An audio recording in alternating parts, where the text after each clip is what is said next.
Start. Hello! Gandang umaga. Kami ang EPAL, which is short for Ethos. Patos. Logos. Ngayon, ang topic namin is Philosophical Desert Island. Which is, pipili raw kami ng philosopher na gusto naming ma-stuck with in that deserted island. So, mauna ako. Hindi, ano muna yung sa'yo? Ano muna yung sa'yo? Sino muna sa'yo? Si Rene Descartes. Bakit? Tapos ikaw? Tapos ikaw. Ikaw muna. O si Aristotle. Ikaw. Siyempre ako si Socrates. May Socrates. So bakit si Descartes? Bakit baka mo? Bakit? Kasi sa skepticism.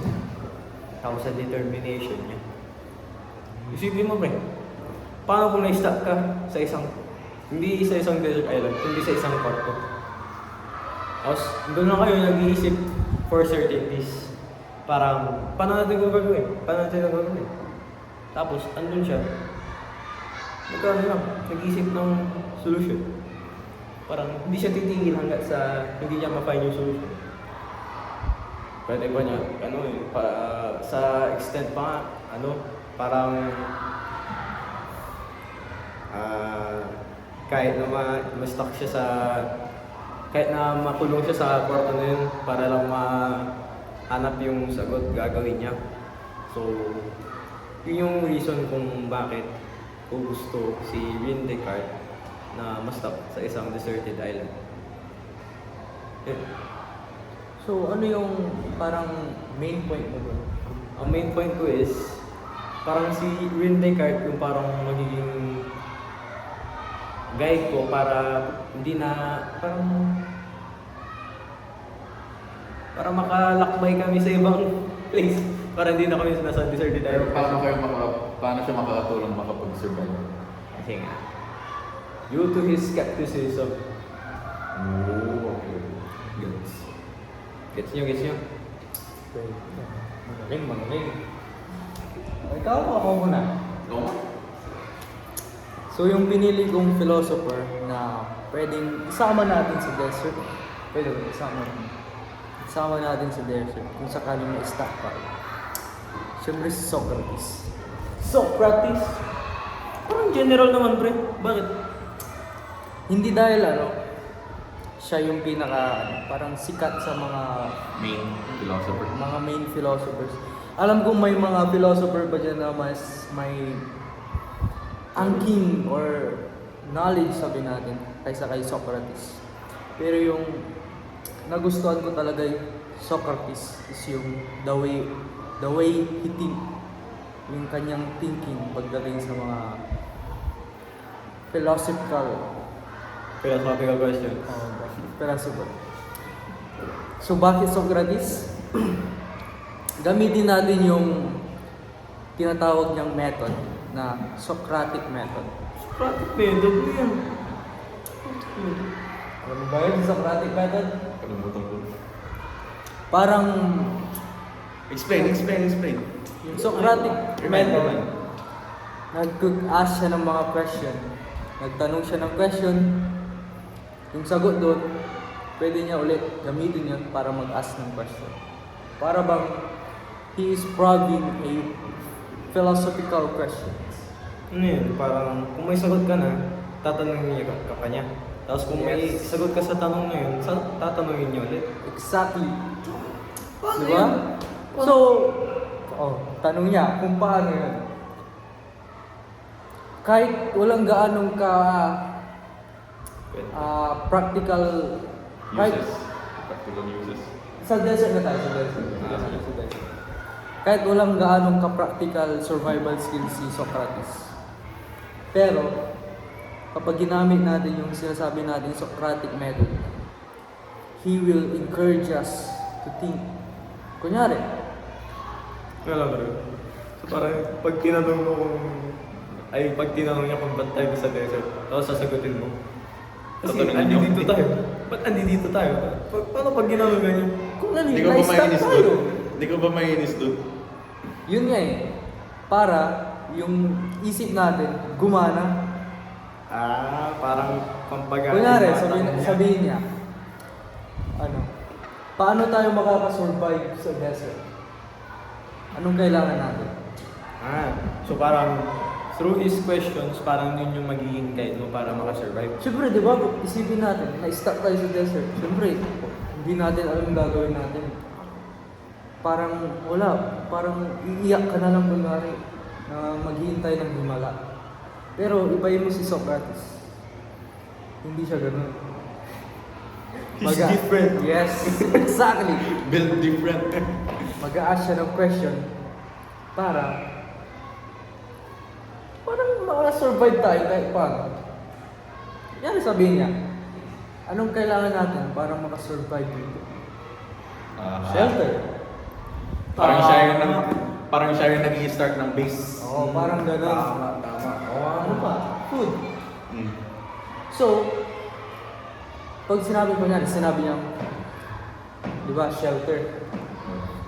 So, parang nasa isip natin, shelter. Paano natin gagawin yung shelter? Yun, exactly. Paano natin gagawin? Paano natin kukunin yung mga materials? Ganun. Para ma-explore yung Tama. isipan natin. Mag-a-ask ulit siya ng question, what is the essence of a shelter? Tama. So what truly sustain us, kumbaga? Mga question mo, pagdating. He will encourage us to think and apply it whenever there are may problems. problem circumstances. So yun. So pagdating naman sa yung sinasabi nila society. Hindi meron din society. Hindi, wala na. Wala naman. Bakit nang gusto mo ma-stuck sa kanya? Sa desert.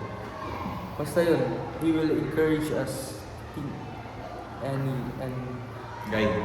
parang guide natin. Malagdag ko lang doon sa kay Rene Descartes. So, through his skepticism, parang makakanap kami ng certain peace para makasurvive sa deserted island na yun. Yun lang. Ako naman. Wala. Sino ulit sa'yo? Si Aristotle. Aristotle. Bakit ka mo? Sino si Aristotle? Bakit? Bakit ka mo? Kasi he lived in a time kung saan sophisticated but at the same time primitive. So there is the muscle and the brains. Wow! The muscle and the brains combined together. What does that mean? Yeah, paano yan? A philosopher.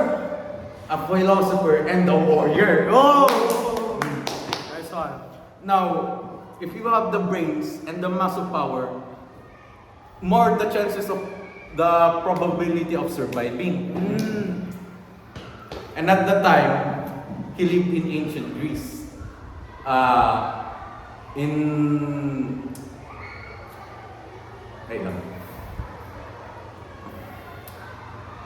Wherein they had the foundation of basic. They were the founder of basic mathematical principles. Oh! Mathematical principles? Ano yung mathematical principles na yun? You know, like addition, 2 plus 2 is equals to 4. Oh! So, paano natin gagamitin yan? Paano natin gagamitin sa deserted island yun? For example, Ano, parang kakalculate niya yung possibilities na mamatay kayo. for example, di ba? How many days bago ka mamatay without water? Kakalkulate natin. Parang kung sakaling maabot natin yung days na yun. Patay na tayo. Get in check tayo sa mga sa oras natin. To survive, we need to be conscious of our time. And to calculate our time, we need mathematics. Which is? Basic Aristotle. Yes. Yan. He also has bronze, di ba? Muscle. Yes. So, pwede niya tayong suportahan, pwede ka niya suportahan sa And not only that, in ancient Greece, they learned strategies, for war. Yes. Pero sa kayong dalawa lang dun sa deserted island.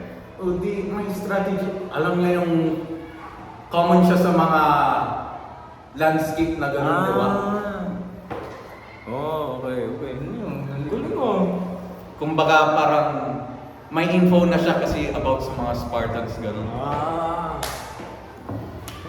medyo may gap pa rin sa timeline eh. Ah, Pero still, may knowledge pa rin siya. Kaya, Aristotle, the best. So, mas maganda siguro kung tatlong philosopher na sa isang desert. tapos pagsamahin natin, Socrates, Rene Descartes. Aristotle, Paano pag pinagsama natin? calculation, skepticism. Socratic method. Oo. Baka makabuild pa tayo ng empire dyan, pre. Yes, exactly. Para baka makaano natin, ibalik natin yung dating buhay. Correct. Na isip yung gumagana, hindi ang boses. Omsi! Nadagdag ko lang pala. Dagdag ko lang. Sige, ano Kay Socrates to. Pwede rin natin gamitin yung tinatawag niyang democratic system. Alam mo yun? Democratic system. Familiar ba kayo? Hindi. Ano yun? Elaborate. Kasi alam naman natin si Socrates, naniniwala siya sa dialogue. Communication. Yes, exactly. Communication. Communication is key. Yes, para kunyari, di ba? Marinig yung mga boses ng mga mamamayan. Yes. Apply natin yan pag na-stuck tayo sa desert. Pag walang communication, walang gagalaw. Kung walang gagalaw, Walang gagalaw. Wala tayo. Patay tayo. Kung patay tayo, patay tayo. Patay tayo. Wala na tayong magagawa. Yes. So, yung gusto ni Socrates, magkaroon man lang ng parang communication sa isang group. Para makapag-exchange tayo ng idea sa isa't isa. Para kung ikaw, sabi mo, alam mo gumawa ng shelter. Ikaw, alam mo maghanap ng tubig. Ako, Marunong ka magluto. Oh, parang ganun. Pag kinompress natin yun, we can build is foundation of a strong society. Yes. And naniniwala ako sa kasabihan na you have power over your mind. Not outside events. And realize this, you will find true strength. That's it. Yes! Pero, meron pa isang kasabihan. Ano yun? Kunting bato, kunting semento. Ano lang kalabasan nun? Wait lang, isipin natin. Wag na. Monumento! Guess nyo? Hindi. Hindi, elaborate. Explain ko. Ano yung bato? Tayo yung bato. Ano yung semento? Yun yung communication kasi yun yung mag-stick sa atin together. Kapag pinag-combine natin yun, Makakabuild tayo ng isang monumento. which short for Goals! yes, this is goals. Ulitin ko. Ang kasabihan ko, you have power over your mind. Not outside event. Realize this and you will find true strength. Yes! Go! Ikaw, may kasabihan ka ba? Time is precious. Yes! Time is gold! So, How many minutes into the podcast? 30 minutes. Okay. So, hanggang doon na lang tayo. See you in the next episode. At muli, ito ang 1, 2, 3, Epal! Epal pala, Epal. Goodbye. Goodbye. This is the episode 1 of Kafelopecia. So, muli, kami ang Epal. Goodbye. Goodbye. Good evening. Good evening. At muli, kami ang Epal. Short for Ethos. Epal? which is short for Ethos, Ethos, Pathos, and Logos. Bye-bye. Bye. Bye, Sir Joe.